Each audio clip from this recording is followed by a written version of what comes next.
Welcome to tasty dish by Sethu Palaniappan. இன்னைக்கு பூசணிக்காய் ரசவாங்கி எப்படி செய்யலான்றதை பார்க்கலாங்க. ரசவாங்கி செய்கிறதுக்கு ஒரு மசாலா பவுடர் அரைச்சிட்டு போகிறோம்.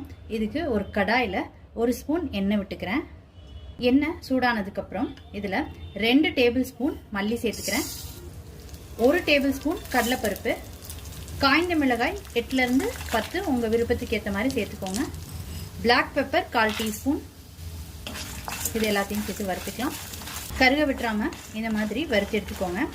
இது ஓரளவுக்கு நல்லா வறுபட்டுருச்சுங்க. இதில் ஒரு கொத்து கருவேப்பிலை சேர்த்துக்கிறேன். இதில் தேங்காய் சேர்த்துக்கிறேங்க. 3லேருந்து 4 டேபிள் ஸ்பூன் தேங்காய். தேங்காய் சேர்த்ததுக்கப்புறம் ரொம்ப நேரம் வதக்க வேணாங்க. ஒரு 2 தடவை கிண்டிட்டு இதை ஒரு பிளேட்டில் கொட்டி ஆற வச்சுக்கலாம். வறுத்ததெல்லாம் நல்லா ஆறுனதுக்கப்புறம் ஜாரில் சேர்த்துக்கிட்டு இருக்கேங்க. இப்போ அரைச்சிக்கலாம்.